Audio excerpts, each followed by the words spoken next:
नमस्ते बच्चों, my self Jaiswal sir. हम पढ़ रहे हैं class 10th mathematics extra questions of real numbers.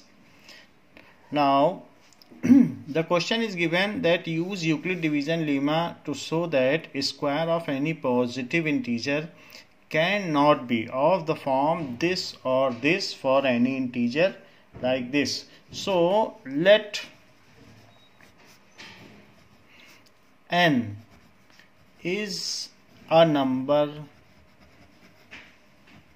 so n can be expressed as 5q plus r, so where r can be 0 1 2 3 और 4। तो अगर हम 5 से डिवाइड करेंगे तो रिमाइंडर यही हो सकता है। It is as per Euclid division lemma, Euclid division lemma. Now तो यूक्लिड डिवीजन लीमा के हिसाब से आर ये हो सकता है, सो स्क्वायरिंग बोथ साइड, क्योंकि यहां स्क्वायर ऑफ नंबर दिया गया है, so squaring both side and keeping r is equals to 0 1 2 3 4। So for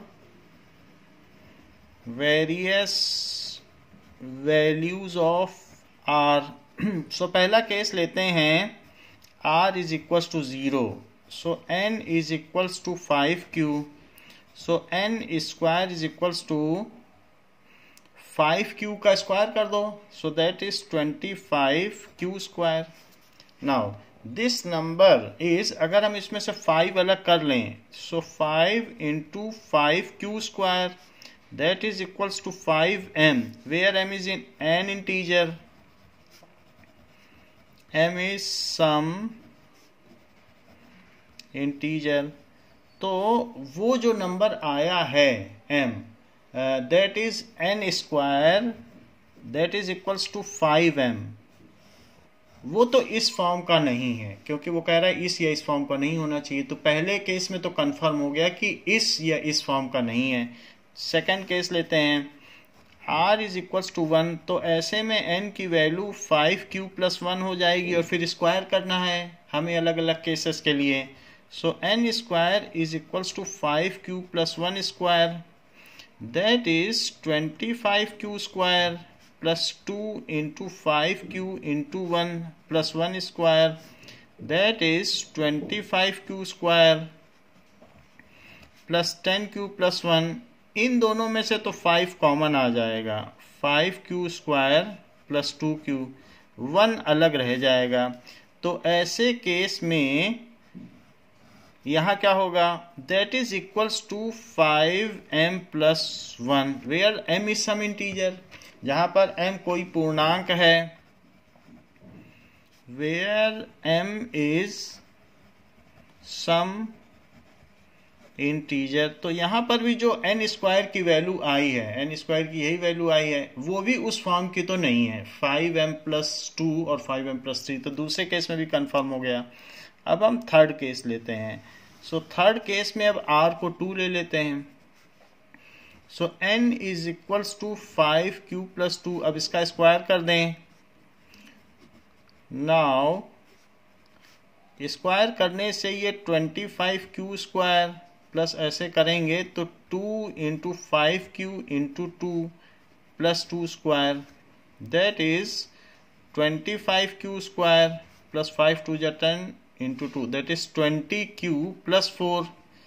5 इसमें से भी कॉमन ले लो, तो 5q square plus 4q plus 4, सो ये चीज हो जाएगी 5m plus 4, where m is some integer, where m is some integer. तो ये जो नंबर आया है ये भी 5m प्लस 2 या 5m प्लस 3 के फॉर्म का नहीं है।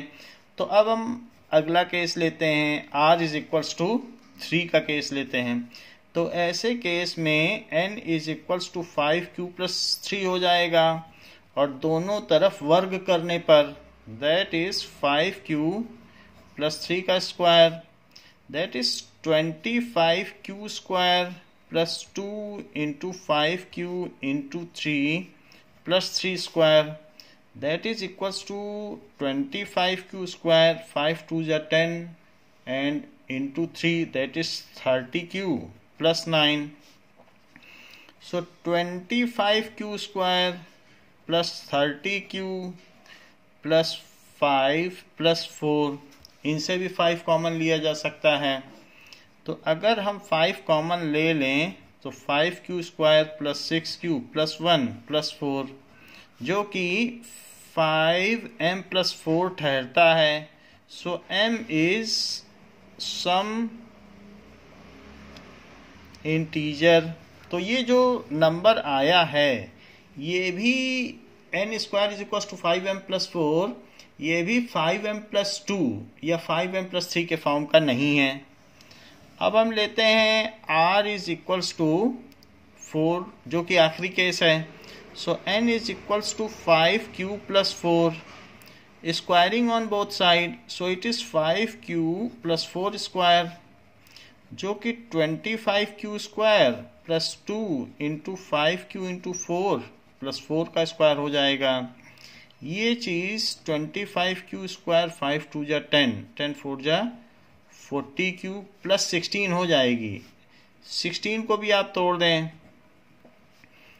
तो ये 15 प्लस 1 हो जाएगी. और अब 5 कॉमन ले लें तो 5 कॉमन लेने से ये 5q square plus 8q plus 3 plus 1 हो जाएगा, जो कि 5m प्लस 1 होगा. और यहाँ पर जो m है, so again m is some integer. तो हमने हर केस में देख लिया कि in none of the case the square of given number is of the form 5m plus 2 और 5m plus 3. So in none of the case above, जहां पर जो नंबर था n, हमने जो नंबर लिया था वो कोई एक नंबर था, एनी आर्बिट्रेरी नंबर, कोई भी एक नंबर हो सकता है. So in none of the case square of a number is of the form 5m plus 2 और 5m प्लस 3. ये चीज़ मैं आपको एग्जाम्पल से समझा दूं. जैसे square of any number, so 1 square is 1, 2 square is 4, 3 square is equals to 9, 4 square is equals to 16, 5 square is equals to 25, 6 square is equals to 36, 7 square is equals to 49. इतना काफ़ी होगा. सो 1 को 5 इंटू 0 प्लस 1 लिखा जा सकता है, इसको 5 into 0 plus 4 लिखा जा सकता है, जबकि इसको 5 इंटू 1 प्लस 4 लिखा जा सकता है, और इसे 5 इंटू 3 प्लस 1 लिखा जा सकता है, इसे 5 इंटू 5 प्लस 0 लिखा जा सकता है, जबकि इसे 5 इंटू 7 प्लस 1 लिखा जा सकता है, और इस चीज़ को 5 इंटू 9 प्लस 4 लिखा जा सकता है. तो हम इन सभी केसेस में देख रहे हैं कहीं पर 5m प्लस 2 या 5m प्लस 3 आ रहा है, कहीं भी नहीं आ रहा है. तो किसी भी नंबर के वर्ग को व्यक्त करने में 5m प्लस 2 या 3 नहीं आएगा, 2 और 3 रिमाइंडर नहीं बचेगा. तो 5 से डिवाइड करेंगे किसी के स्क्वायर में तो कभी भी 2 या 3 रिमाइंडर नहीं बचेगा. Now the question is given that the decimal expansion of this rational number, ये कितने डेसिमल पॉइंट्स पर टर्मिनेट करेगा. तो 43, 2 to the power 4, 5 to the power cube. तो 2 का एक पेयर कम है, इट इज 43 2 क्यूब और 5 क्यूब को एक साथ लिख लो, एक 2 को अलग कर लो.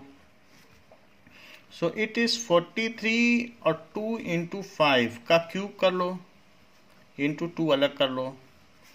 तो इससे तो 10 क्यूब बन जाएगा, लेकिन इस 2 के साथ कोई 5 नहीं है, तो इसलिए इसमें हम 5 का मल्टीप्लाई करेंगे और यहाँ भी 5 का मल्टीप्लाई करेंगे. तो 5 3 जा 15 एंड 5 4 जा 20, सो 215, और नीचे अब इसका भी जोड़ा बन गया, तो ये तो 1000 हो गया, और 1000 में 10 का और मल्टीप्लाई किया तो 10,000, सो ये हो गया। सो दिस इज 0.0, 4 डिजिट पहले आ जाएगा decimal, so it will terminate after 4 places of decimal the EBIT number. EBIT का मतलब एबव नंबर, सो EBIT या फिर above number will terminate after 4 decimal places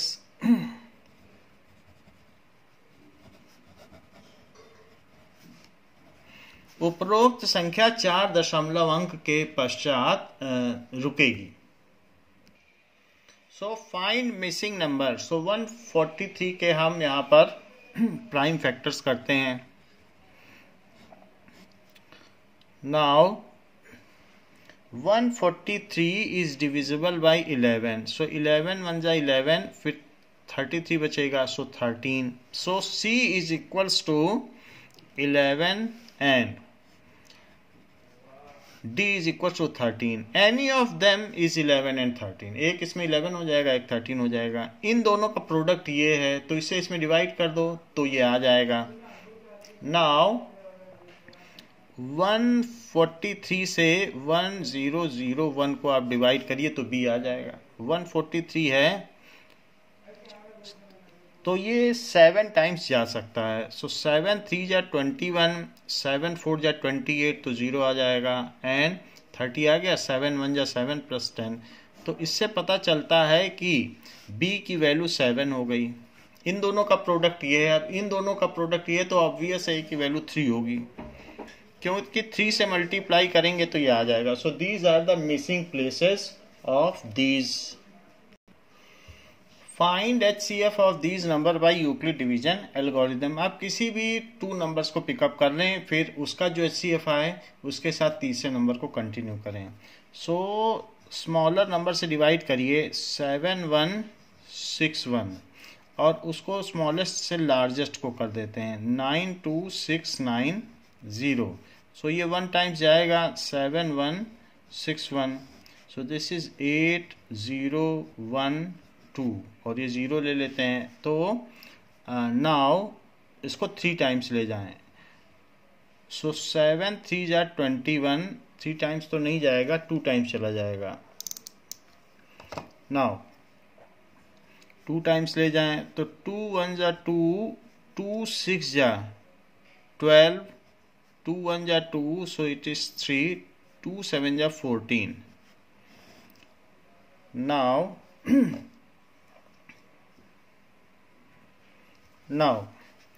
this is 8. Now 7 में से 2 गया तो 5, and this is 10, तो 7 आ गया, and it is 6, so 6 7 5 8 आ गया। This is smaller, so आप ये कह सकते हैं कि 92690 can be written as 7161 into 12 plus 6758, ऐसे लिखा जा सकता है। Now 6758 एंड अब इन दोनों को ले लो, so 7161 can be written as 6758 into 1 plus फिर क्या बचेगा, तो इसको सब्ट्रैक्ट कर लें 7161 and 6758, so this is 3 0 and 11, so it is 403, so 403। फिर इन दोनों को ले लें, इसको ले लें, जैसे हमने इसको लिया है, फिर इसको ले लें। कोशेंट से मतलब नहीं होता है कि जो चीज़ यहाँ आई है। सो 6758 इसको 403, तो 403 के टर्म्स में कैसे लिखा जा सकता है, 403 से इसको डिवाइड कर लें 6758, तो 1 टाइम जाएगा, 403, this is 2, this is 7, this is 2, this is 8. So 4 6 जा 24 तो 6 टाइम्स चला जाएगा. 6 3 जा 18 and 6 4 जा 24. So 0 1 3. So 310 आ गया. So it is into 16 plus 310. फिर इन दोनों को ले लें. So 403 can be written as 310 into 1. फिर क्या बचेगा? 403 है, so यहाँ 93 बच जाएगा. अब इन दोनों को ले लें. So ये यूक्लिड डिवीजन लीमा को अगर हम स्टेप वाइज कई स्टेप तक करते रहें जब तक यहाँ 0 ना आ जाए, तो जिस स्टेप में 0 आएगा उस स्टेप का जो यहाँ का नंबर होता है वही इसका HCF होता है. वो उन दोनों नंबर का होगा, इनका और इनका. सो अब 310 इज इक्वल्स टू 93. तो ये कितने टाइम्स चला जाएगा? 93 एंड 310 3 टाइम्स जा सकता है. तो 3 3 जा 9, 3 9 जा 27 and it comes as 1 and 31. So it is 3 plus 31. फिर इन दोनों नंबर को ले लें. तो जो कोशेंट है उससे मतलब हमें नहीं होता है. So 93 can be written as 31 into 3. ये 93 हो जाएगा और ये 0. तो जो लास्ट स्टेप का ये है, तो इन दोनों का वो HCF हुआ. सो 9 2 6 9 0 और 7 1 6 1, इन दोनों का the HCF of these two number is 31. However now any of the number, जैसे आपका 31 आ गया है इसका HCF, तो अब इससे कम हो जाए तो हो जाए, इससे ऊपर अब HCF नहीं हो सकता. 2 नंबर का HCF 31 आ गया है. Now 31 is paired with third number to get final HCF. जो 2 का HCF आता है उसको थर्ड नंबर के साथ पेयर किया जाता है. So the third number is, now we have to find,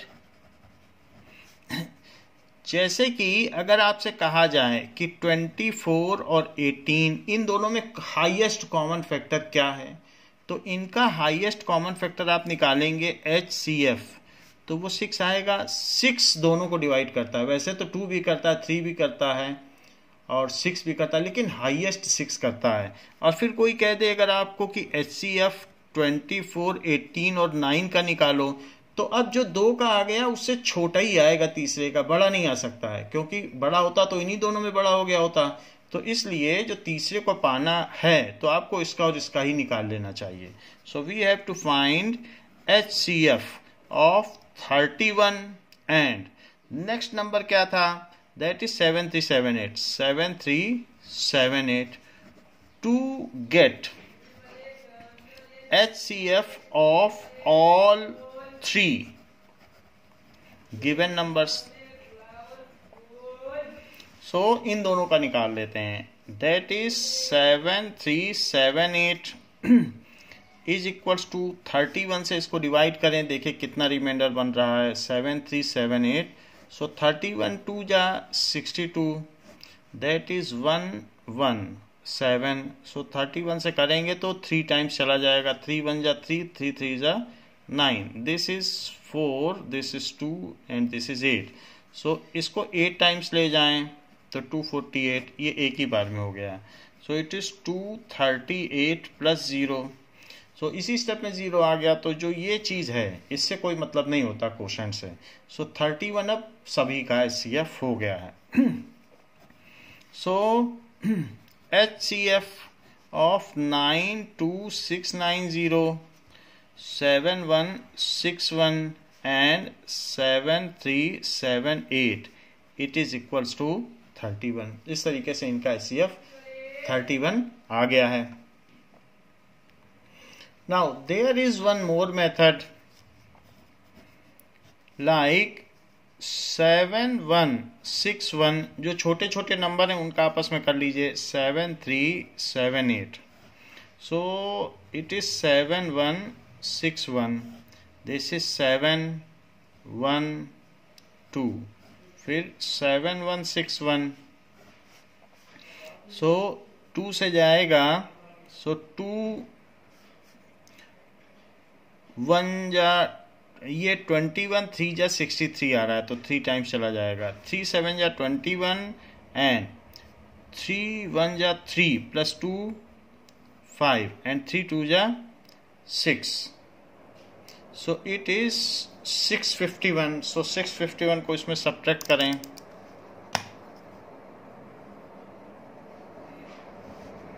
now it is 5 and this is 6, सो 6 5 1 आ गया।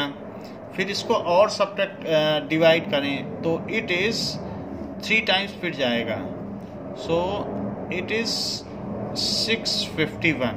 तो ये पूरा पूरा चला गया, तो इन दोनों का 217 होता है। अब यहाँ से जो HCF आया है, इस HCF को अब नेक्स्ट नंबर के साथ कंप्यूट करो।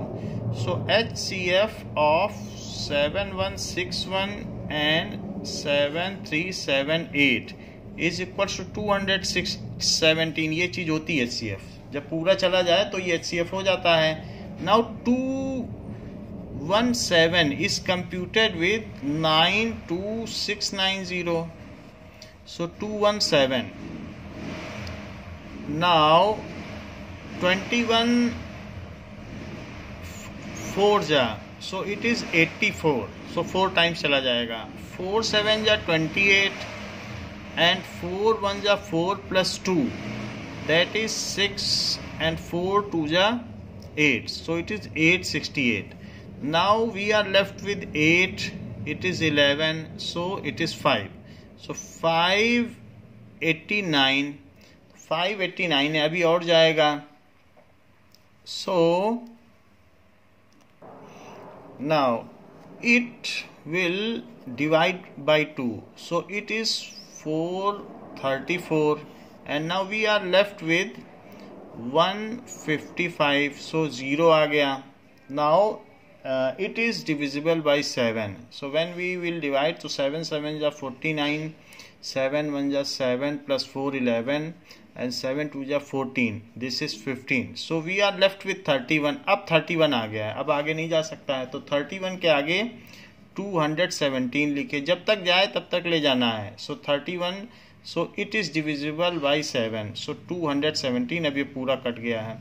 सो पहले इन दोनों का HCF हमने पता कर लिया, फिर उसका थर्ड के साथ किया, तो जो लास्ट नंबर है जब पूरा डिवाइड होता है तो 31 आ गया। सो इस तरीके से कहा जा सकता है कि HCF of all these 3 number is 31। So HCF of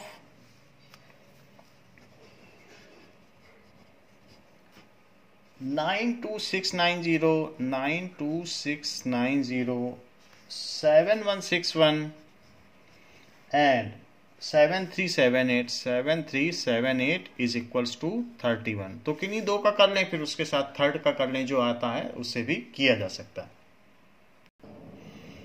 Obtain HCF of 420 and 272 by Euclid division algorithm and verify it by using fundamental theorem of arithmetic। So let us find it out। 272, that is 420 से इसको divide कर दें, so 272, this is 8 and now it is 11, 48, so 272 को करें तो 4 6 जा 24 and so 6 times जा सकता है। 8 6 जा 48, 24 प्लस 48 5 टाइम्स जाएगा, तो 5 8 जा 40 एंड 5 4 जा 20, so 240। Now we are left with 32, this is 48, so it is 32 and 16 is remainder, so it is 32, तो ये 2 से चला गया। 16 is HCF। तो यहाँ पर हमने ये जो किया है, this is only Euclid division algorithm, so using Euclid division algorithm So HCF of 272 and 420 it is equals to 16. इसको आप अलग तरीके से भी कर सकते हैं अगर आप चाहें. So 420 can be expressed as 272 into 1 plus 48. अब 272 and 48 can be expressed. अब यहाँ पर देखो 272 can be expressed 48 into 5 plus 32. अब ये वाला स्टेप मैंने ले लिया. अब इन दोनों को एक्सप्रेस करो. 48 can be expressed as 32 into 1 plus 16. अब ये वाला स्टेप देखो. So 16 can be expressed, 32 can be expressed as 16 into 2 plus 0. So 32 can be expressed as 16 into 2 plus 0. And whatever is the last step का जो divisor होता है वही HCF होता है. तो इसलिए HCF of 420 and 272 it is equals to 16. So let us verify it by using fundamental theorem of arithmetics. So verification. Let us do prime factorization of 420. 420 का prime factorization करेंगे तो 10 into 6 into 7, क्योंकि 6 7 या 42 होता है, तो 10 को क्या लिख सकते हैं 2 into 5, 7 को 7 लिख लो और जो 6 आया है उसको 2 into 3 कर दो. अदरवाइज आप वैसे भी कर सकते हैं. नाउ बचती है बात 272. तो इसको जब 2 से डिवाइड करेंगे तो ये 136 आएगा. फिर 2 से डिवाइड करो तो 136 से क्या आ जाएगा. सो 272 2 से डिवाइड करिए सो 136. फिर 2 से डिवाइड करिए तो इट इज 68 आ जाएगा. फिर 2 से डिवाइड करिए तो इट इज 34. फिर 2 से डिवाइड करिए सो 17. यही चीज़ आती है. 2 2 2 2 2 2 और 17 आ गया. ना अब हम देखेंगे कि इनका HCF क्या बन रहा है.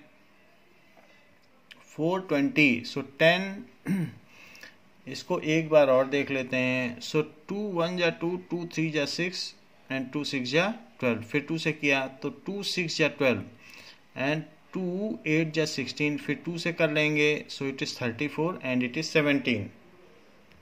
नाउ यहाँ एक गलती की है कि यहाँ हमने लिख दिया है 48, जबकि यहाँ एक 1 रिमाइंडर भी बचेगा. तो इसमें हमें 1 भी लिखना है. 148 यहाँ से कैरी किया तो इसके आगे हमें फिर से करना पड़ेगा. 148 है तो यहाँ 5 नहीं बचेगा.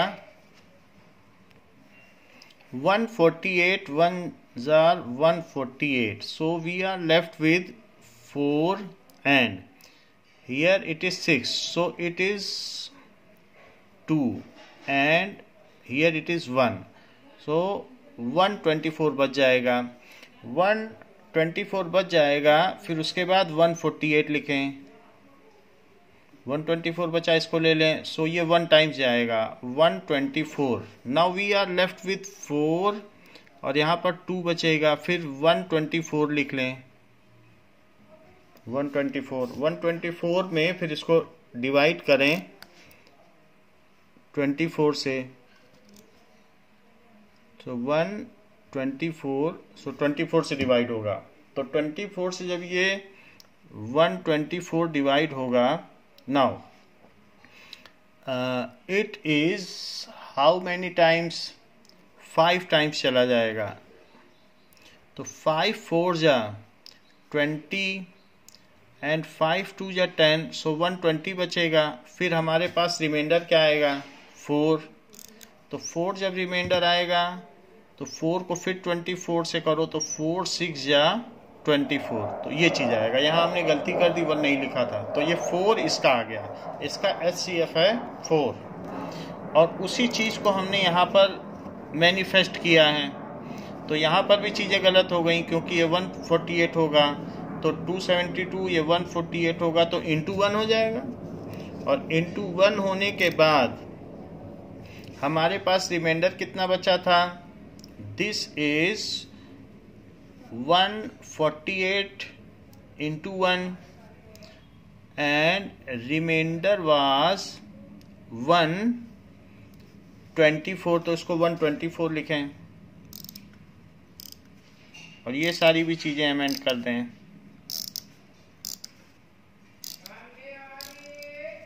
सो इट इज़ 124, फिर 124 और 148 ले लें, 148 and 124 into 1, then what is remainder? It is 24।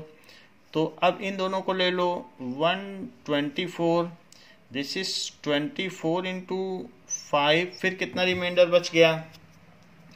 The remainder is now 4, तो इसमें रिमाइंडर बच गया 4। फिर इन दोनों को ले लो, सो 24 is equals to 4 into 6 plus 0, तो जो लास्ट स्टेप का डिवाइजर होता है वही HCF होता है, तो यहाँ पर 4 HCF हो गया। एंड द सेम ये 4 HCF हो गया, इससे हमने वेरीफाई किया तो यहाँ कंफर्म हो गया, जो गलती थी वो पता चल गई।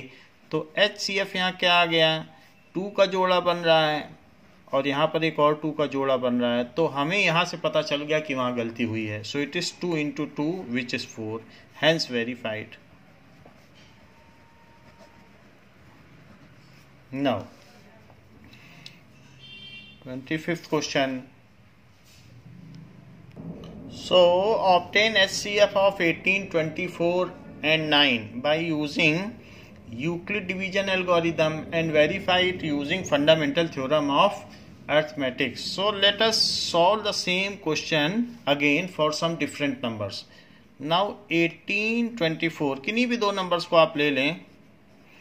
18 1s are 18, so we are left with 6. This is 18, so 6 3s are 18, so it is now we are having 6, so 6 और अब 9 का कर लें, so 6 9, जो इन दोनों का HCF आया है, HCF of 18 and 24, it came as 6। जब 0 बच जाता है तो लास्ट स्टेप का डिवाइजर ही होता है, फिर उसको थर्ड वाले के साथ पेयर कर देते हैं।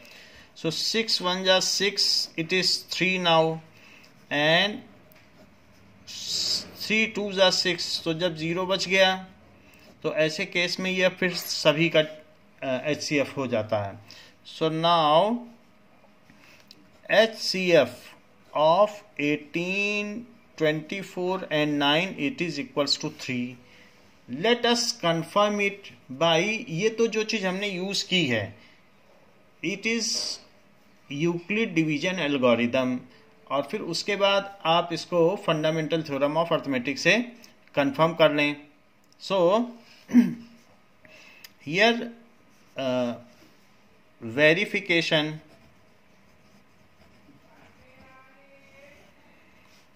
that is 18 can be written as 2 into 3 into 3, while 24 can be written as 2 into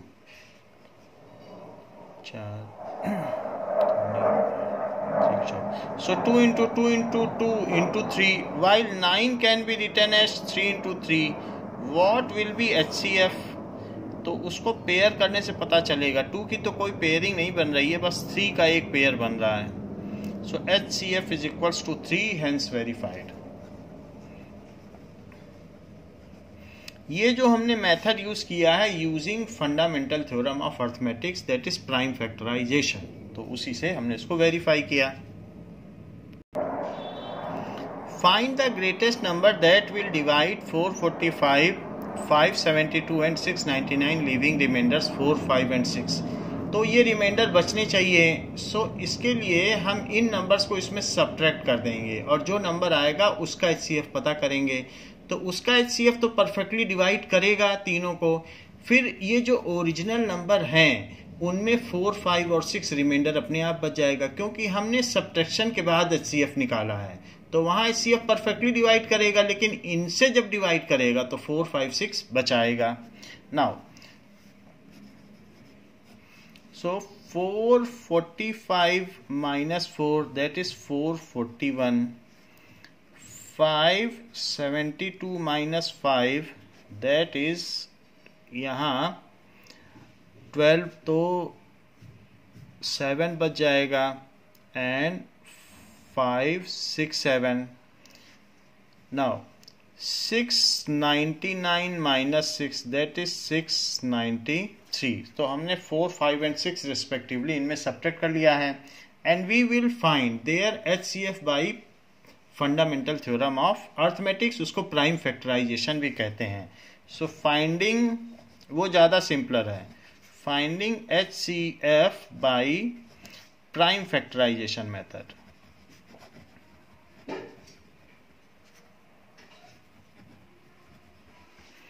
सो 441 को 3 से डिवाइड करें. सो 3 1 जा 3, 3 4 जा 12 एंड 3 7 जा 21. फिर 3 से करें. सो अगर उनका सम 3 से डिविजिबल है तो वो चीज़ 3 से डिविजिबल है, दैट इज़ 5 + 7 12 3 से डिविजिबल है. सो 3 4 जा 12 एंड 3 9 जा 27. अब इसको 7 से कर लें. नाउ 567 को भी ऐसे ही प्राइम फैक्टराइजेशन मेथड से इसका फैक्टर निकालें. सो इट इज़ ऑल्सो 11 + 7 18 है, तो 3 से डिविजिबल होगा. 3 1 जा 3 26, तो 3 8 जा 24, फिर 27, 3 9 जा 27. फिर ये 3 से डिविजिबल हो जाएगा, और फिर ये 3 से डिविजिबल हो जाएगा, दैट इज़ 21. और फिर ये 3 से डिविजिबल हो जाएगा, फिर अब ये 7 से डिविजिबल हो जाएगा. Now 693, it is obviously divisible by 3. 3 से कर लें तो 2 3 1. सो ये 6 है, तो 3 से डिविजिबल होगा इनका सम. सो 3 7 जा 21, 3 7 जा 21. अब ये 11 से डिविजिबल होगा और 7 से डिविजिबल होगा. इनकी हम HCF पता कर लें. 441 is equals to 3 × 3 × 7 × 7. 567 is equals to 3 × 3 × 3 × 3 × 7, while 693 is 3 × 3 × 11 × 7. 7 का जोड़ा बन रहा है, तीनों में बनना चाहिए. HCF के लिए ऐसा नहीं कि किन्हीं दो में पेयरिंग कर लो, तीनों में बननी चाहिए तभी HCF होता है. So HCF of these 3 number it is 7. तो 7 आ गया. अब 7 से इन सभी को डिवाइड करोगे तो परफेक्टली डिवाइड होंगे, लेकिन कभी 441 था, अब हम 445 को करेंगे तो जरूर 4 बच जाएगा. तो इस तरीके से पहले में 4 बच जाएगा. 7 से इसको डिवाइड करोगे तो पूरा डिवाइड हो जाएगा, लेकिन अगर आप 572 को करोगे तो वो 5 तो बच जाएगा. तो इसको करने से हो जाएगा, लेकिन इसको करने से तो 5 बचेगा. और इसी तरीके से 7 को इससे डिवाइड करोगे तो डिवाइड हो जाएगा, लेकिन जब इसमें करोगे तो वो 6 बचेगा. तो उसको आप करके भी देख सकते हो. सो 7 is the desired number which when divides all these 3 then leaves remainder 4 5 6 respectively. So 7 is the desired number which when divides 445 572 and 699 leaves remainder 4 5 and 6 respectively. तो ये चीज बच जाएगी. Now there are 2 more numbers which I have skipped. तो यहाँ 3 का भी factor बन रहा है और 3 का भी फैक्टर बन रहा है. सो वो भी लिखे जाएंगे 7 × 3 × 3. सो दैट इज 7 3 या 21 × 3, that is 63. So 63 is the HCF. सो 63 जो इनका HCF होगा वही डिजायर्ड नंबर है. Next is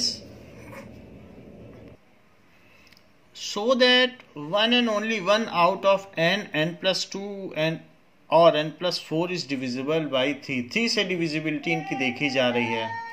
where n is any positive integer, so 3 से डिविजिबिलिटी देखी जा रही है। So let n is equals to 3q plus r, where r is equals to 0 1 2, 3 से डिवाइड कर रहे हैं। It is as per Euclid division Lima.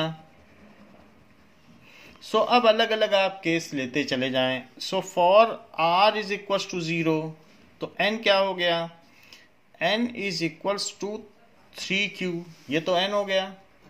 तो n प्लस 2 क्या हो गया, is equals to 3q plus 2, और n प्लस 4 क्या हो गया,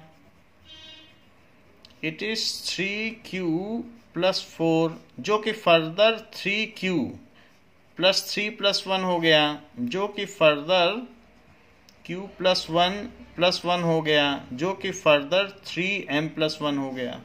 तो यहाँ हम देख रहे हैं कि r जब हमने 0 लिया तो n की वैल्यू इसी में हमने लिया, दिस इज द वैल्यू, इसी में तो हमने r 0 रखा, तो n की वैल्यू 3q आ गई, फिर n प्लस 2 की आ गई, तो n प्लस 2 n प्लस 4 को हमें देखना है।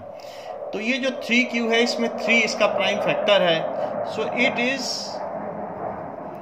डिविजिबल बाई 3, जबकि इज नॉट डिविजिबल बाई 3, ये 3 से डिविजिबल नहीं पाया गया, ये भी नहीं पाया गया। m is some integer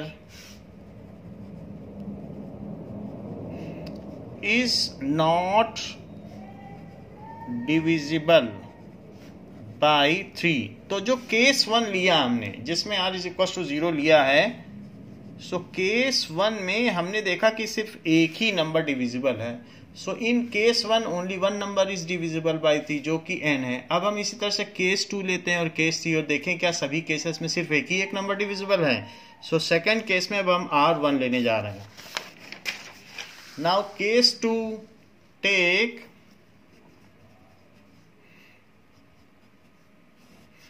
r is equals to 1, तो ऐसे केस में n की वैल्यू 3r प्लस 1 हो जाएगी, तो फिर n प्लस 2 की क्या वैल्यू हो जाएगी और n प्लस 4 की क्या वैल्यू हो जाएगी।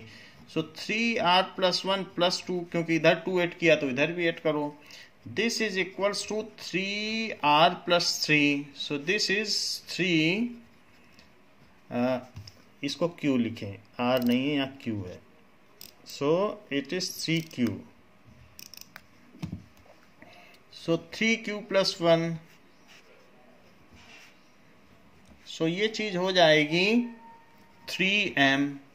तो where m is some integer, so ये जो पहला नंबर है इज नॉट डिविजिबल बाई 3, जबकि ये इज डिविजिबल बाई 3। और थर्ड केस ले लें। अब हमने n की ये वैल्यू ली है तो दोनों तरफ 4 ऐड करो, तो इधर भी 4 ऐड किया, इसमें भी 4 ऐड करो, सो this is 3q plus 1 plus 4, it is 3q plus 5, it is 3q plus 3 plus 2, it is 3q plus 1 plus 2, it is 3m plus 2 is not divisible by 3। तो हमने देखा पहला वाला नहीं डिविजिबल था, दूसरा डिविजिबल पाया गया और तीसरा नहीं डिविजिबल पाया गया। जहां m इज सम इंटीजर दोनों ही केसेस में, तो दूसरे केस में भी कंफर्म हो गया कि एक ही नंबर डिविजिबल होगा। अब हम केस 3 लेते हैं। केस 3 में r की वैल्यू 2 ले लेते हैं। तो अगर r 2 लेंगे तो n is equal to 3q plus 2 होगा, जो कि नॉट डिविजिबल बाई 3, क्योंकि 2 रिमाइंडर छोड़ रहा है। अब दोनों तरफ हमें n प्लस 2 के लिए भी चेक करना है। n प्लस 2 और n प्लस 4 क्वेश्चन में दिया है, तो n प्लस 2 का मतलब दोनों साइड 2 ऐड कर दिया जाए। सो इससे क्या होगा 3q प्लस 4, तो उससे क्या होगा तो उससे क्या होगा, and it is further 3m + 1 is not divisible by 3 for some integer m. For some integer m. अब ऐसे तीसरा केस ले लें। अब इसमें 4 ऐड करो, तो ये जो चीज़ दी है n, तो हम इसमें 4 ऐड कर देंगे तो हमारा थर्ड चीज़ बन जाएगा। तो इसमें करते हैं 3q + 2 + 4, सो n + 4 की वैल्यू क्या आ गई, दैट इज 3q + 6। इसमें 3 कॉमन आ जाएगा जो कि 3m बनेगा, is divisible by 3 for some integer m। So हमने देख लिया कि कोई अगर n नंबर है, तो n नंबर अगर है तो n, n + 2 और n + 4, ये चीज़ दी गई है कि इन तीनों में केवल एक ही नंबर ही 3 से डिविजिबल होगा। सो in by case 1, 2 and 3,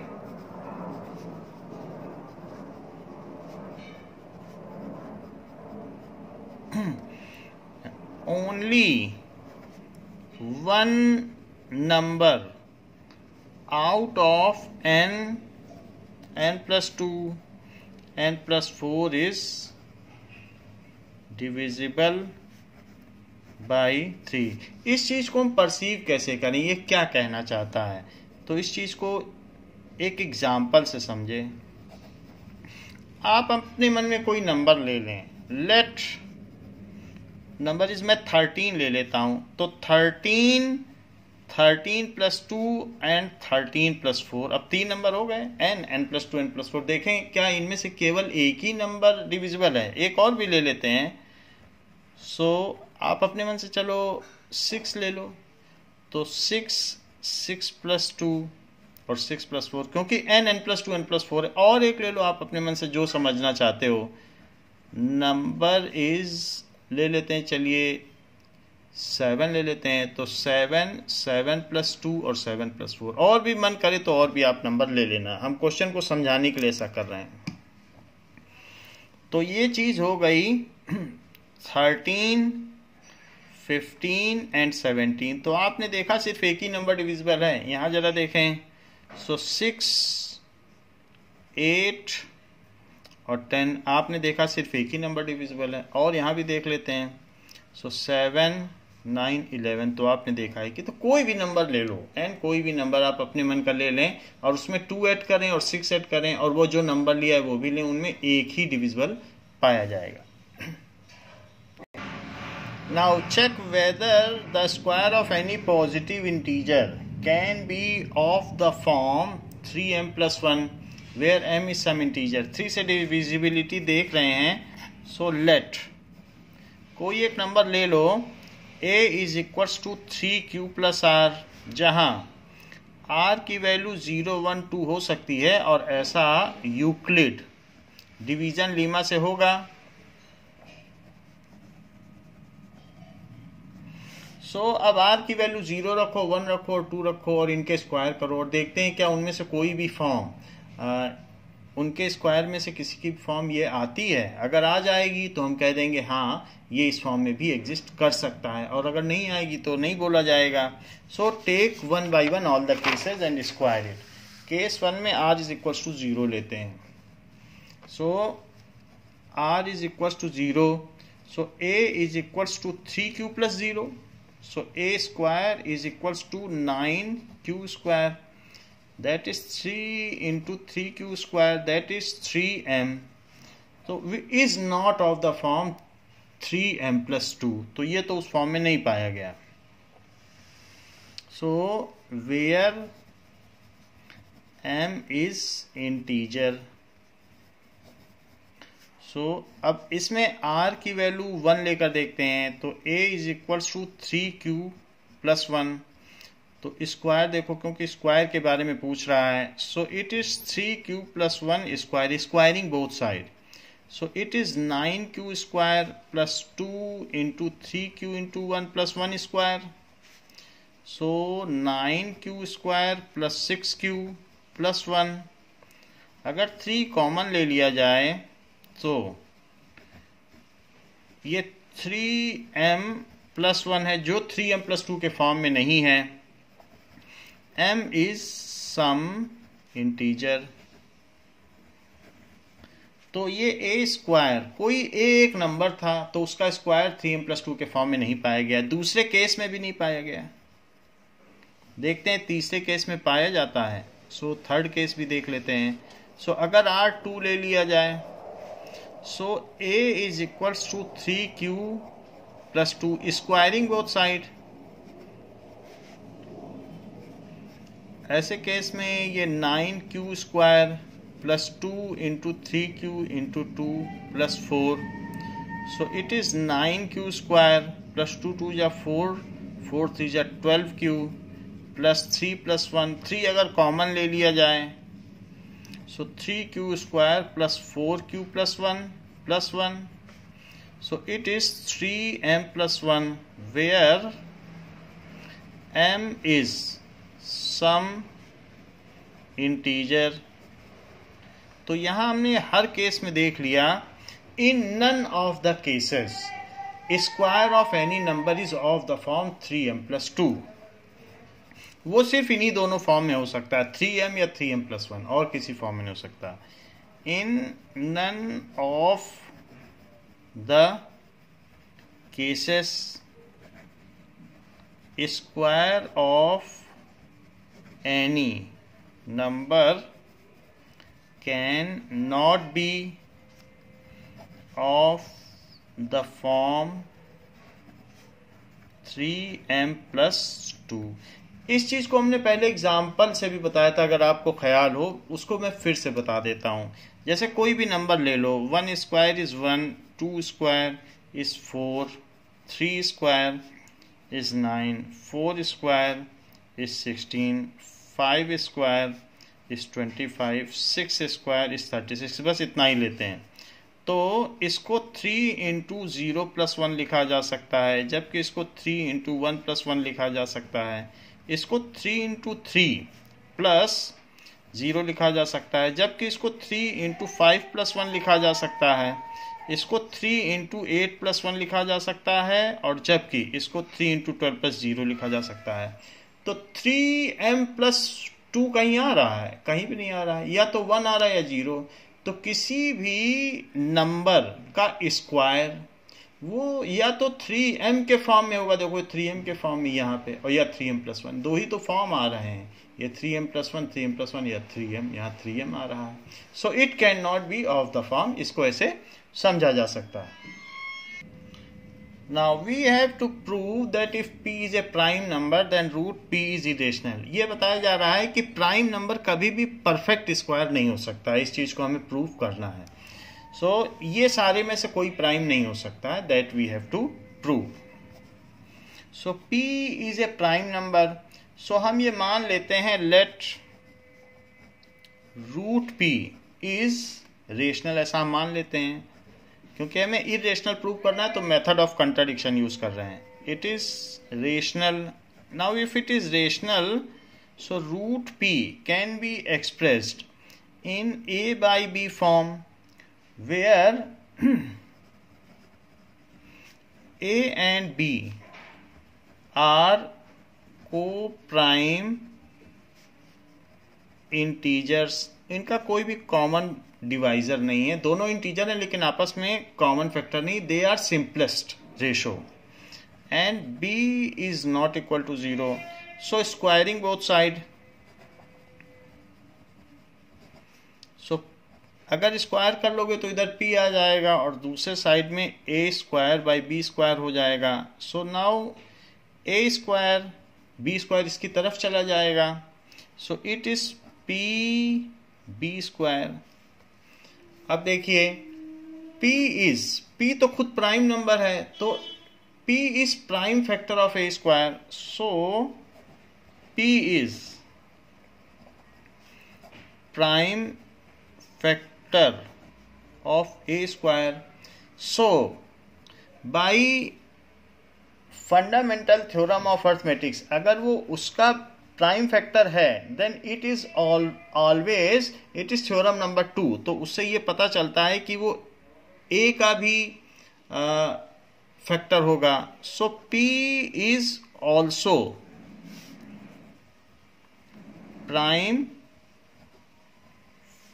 factor of a. जैसे आप ये समझ लें कि कोई भी चीज जैसे 36 है, सो 36 को आप क्या लिख सकते हैं, 6 का स्क्वायर, या ये लिख सकते हैं 2 इंटू 3 इंटू 2 इंटू 3 ये लिख सकते हैं. तो अगर 36 का या 6 स्क्वायर का प्राइम फैक्टर है तो 6 का भी होगा क्योंकि प्राइम है. ऐसे हम मान लें यहाँ पर 3 3 या 9, तब तो नहीं होगा क्योंकि 9 6 स्क्वायर का तो फैक्टर है लेकिन 9 6 का नहीं है. प्राइम होना चाहिए, प्राइम होने पर उसके जोड़े बन जाते हैं. तो यहाँ 3 6 स्क्वायर का है इसलिए 3 6 का भी होगा. सो P इज प्राइम, इसका प्राइम होना जरूरी है, prime factor of a square. So P is also prime factor of A.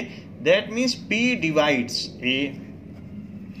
So P divides a. अब P A को डिवाइड करता है तो ये लिखा जा सकता है कि now A can be written as PC. उस फॉर्म में लिखा जा सकता है. जब P A को डिवाइड कर रहा है तो A को PC लिखा जा सकता है. और हमको ये बात मालूम है कि A square is equals to PB square. तो A की जगह अब आप PC लिख लें. सो दिस इज P और C इसका स्क्वायर और वहाँ पर PB स्क्वायर लिखते रहें. So this is P square C square is equals to PB square. एक P इससे कैंसिल हो गया क्योंकि प्राइम नंबर है तो ये 0 तो नहीं है, 2 या 2 से ऊपर है तो नॉन जीरो नंबर को कैंसिल कर सकते हैं. तो अब यहाँ पर PC square is equal to B square हो गया. तो B स्क्वायर के 3 फैक्टर हैं, P भी है और C इंटू C. तो P तो प्राइम है. हियर P इज, क्योंकि गिवन है कि P प्राइम नंबर है, prime factor of B square. So P is also prime factor of B. ये थ्योरम 2 से है. So P divides B. जब उसका फैक्टर तो डिवाइड करेगा, that means P divides A and B both. This implies that P divides A and B both, but A and B are co-prime having no common divisor other than 1. तो वो common divisor, लेकिन P तो prime है तो कम से कम छोटा से छोटा प्राइम तो 2 होता ही है. तो इसका मतलब है कि दोनों को डिवाइड कर रहा है तो 2 या 2 से ऊपर है. So no common factor other than 1. This is contradiction. यहां विरोधाभास है. So our initial assumption itself is wrong.